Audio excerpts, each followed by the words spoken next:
Hi there, my name's Martin Adlington. I'm retired these days. As a baby boomer,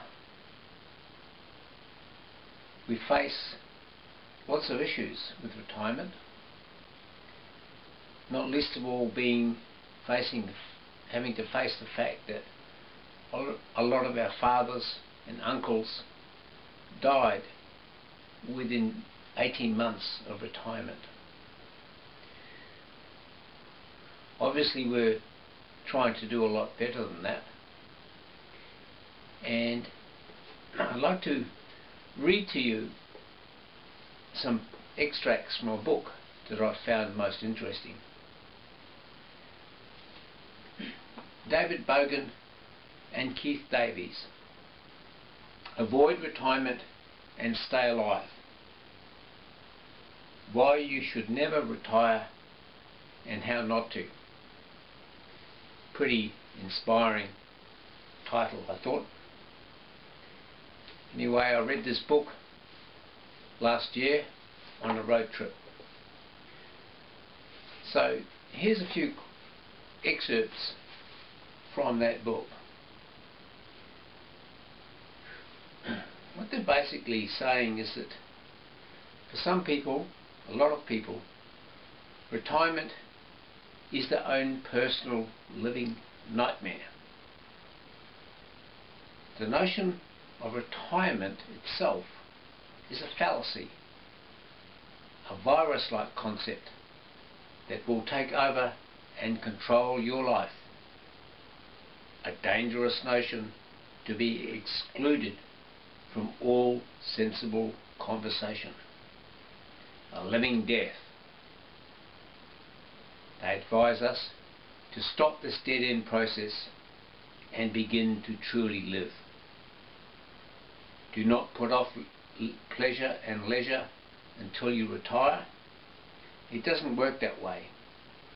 Use it or lose it.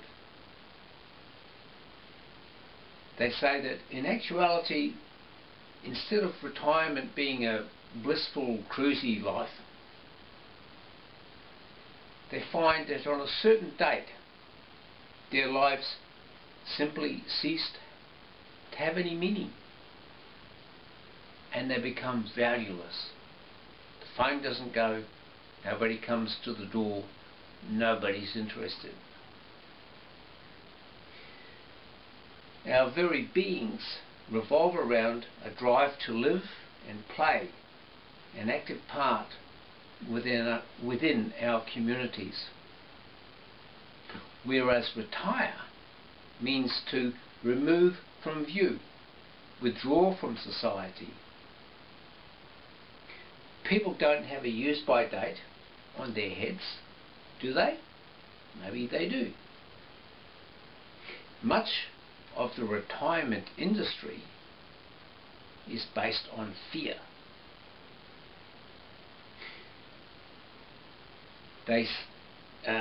Bogan and Davies say the sole intention of this industry is to remove your independent thought processes and have you buy into the retirement nightmare that only they can help you with.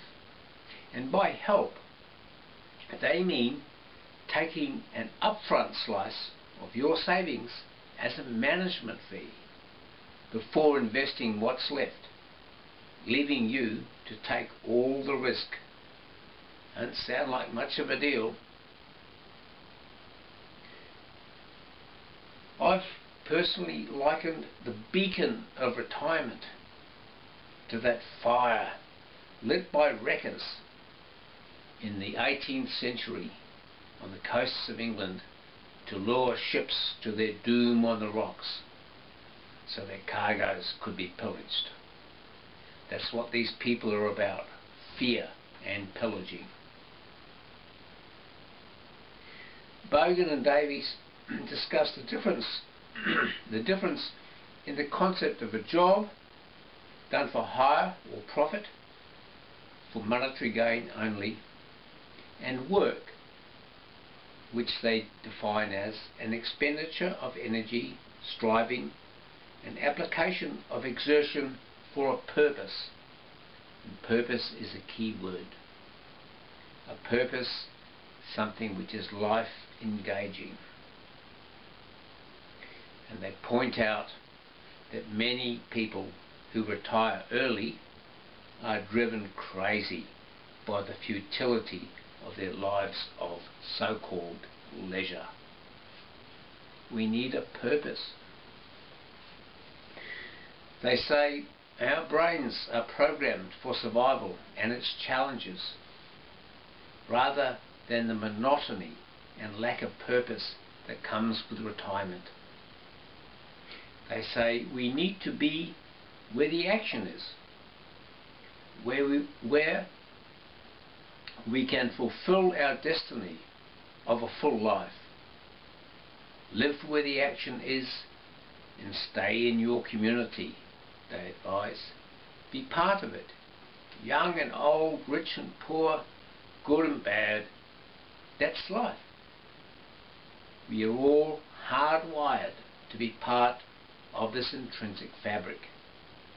That's where we belong, being useful to ourselves and others.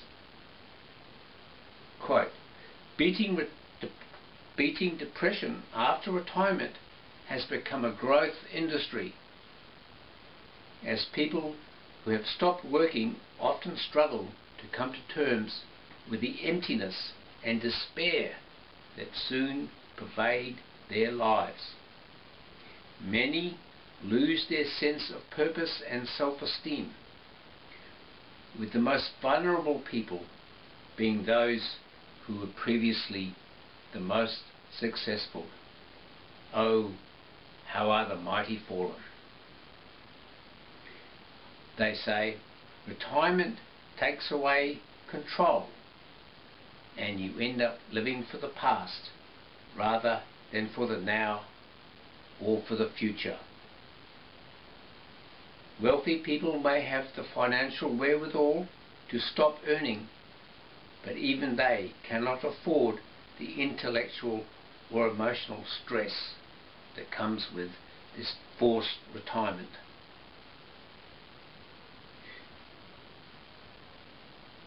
They say that we need to learn to value retirement, not simply put a price on it. Retirement is not simply a matter of economics. It's rather a matter of social capital, community capital, family capital. And like our Prime Minister, John Key, who knows the price of everything but the value of nothing. We need to get away from these people. We need to fight these people. We need to make our own lives. And as baby boomers, we have the experience and the wherewithal to do that. They quote a fellow called Jack Welch, "Control your own destiny or somebody else will." They continue, medical researchers are virtually unanimous that our own self-perception is critical to aging well. If you have a positive outlook, then life is going to be better, even if you aren't in perfect physical shape. Hey, this fat guy goes to the doctor. Doctor says, you've got to get in shape. He says, but doctor, round is a shape. Ha ha.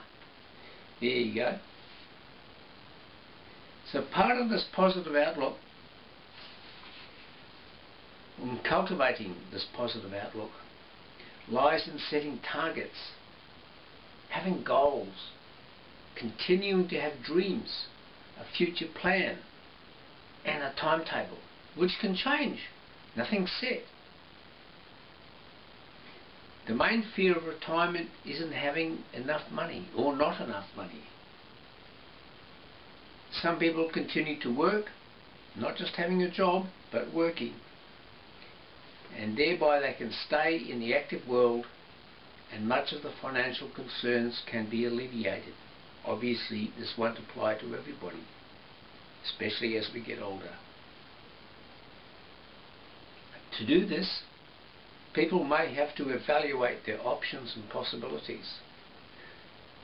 What they thought might apply 10 or 20 years ago when they retired has obviously changed. They may have to reinvent themselves, reinvent their goals, reevaluate what's going on.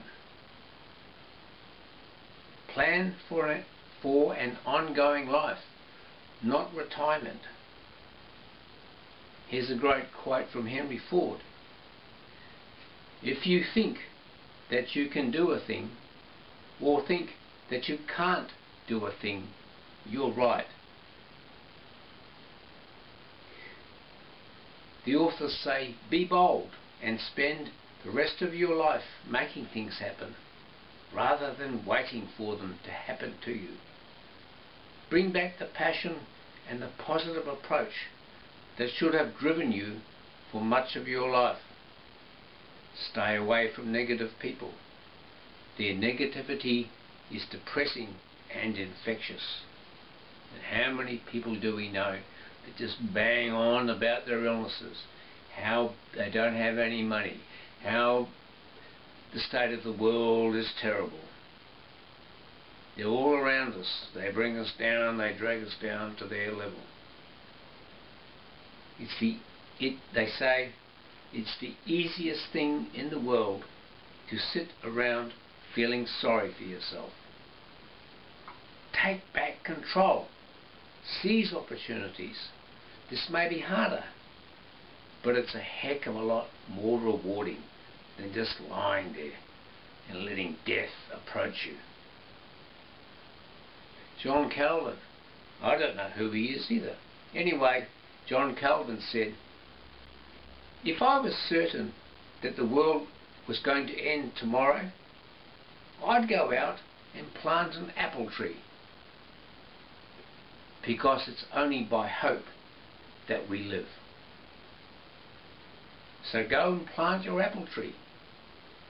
You'll find by doing so that the world is alive and well and waiting for your return. It needs lively souls to nourish it, not dull ones to drain it. Avoid retirement and give yourself a variety of damn good reasons to get out of bed in the morning. We need to take responsibility for our own lives. These guys say avoiding retirement is as easy as ABC. A, attitude, the mental disposition to want to make change. B, belief, the need to believe you can make the change. And C, courage, the courage to get on with it. And they suggest a strategy. Think of yourself as a cruise missile. Set your target, marshal your resources, stay focused on your goals. See any setback as a normal correction, make the correction and continue on your course to your goal. Now they come to another point, very important point. So what's stopping us from using all our experience to work for us, for now and in the future? What is stopping us? Fear. And fear is the driver used by all these people who run the retirement homes, who want to make decisions for us. People want to sell us stuff. They're trying to get us afraid so that we will buy their product. They want to tell us how to live the rest of our lives. Of course, fees up front, in case the deals they set up fall over, and they often do. All you need to do with these people is refuse. Take back your power. The authors say it's really that simple. Remember, the end is irrelevant. Whoever has the most toys when they die wins. Ha ha, big deal.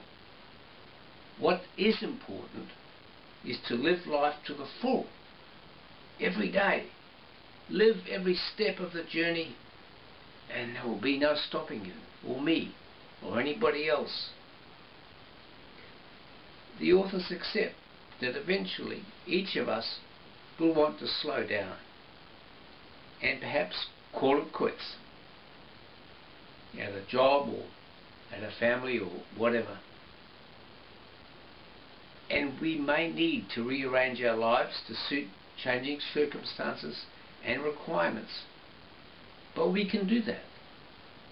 But there's no room for the view that we should therefore stop working and simply vegetate and give our money and our souls to these guys in suits.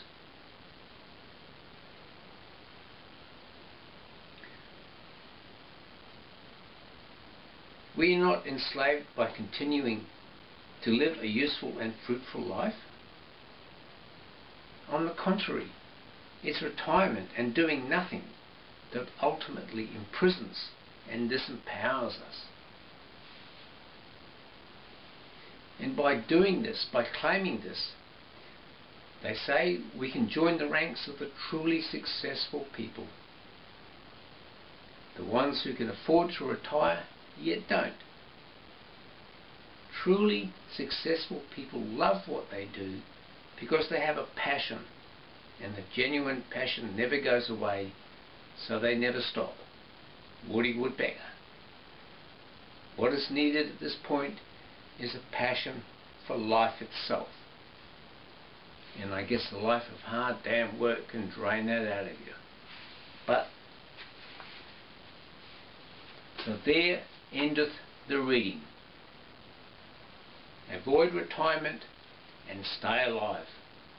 Damn good book, damn good reading. Good night, and God bless.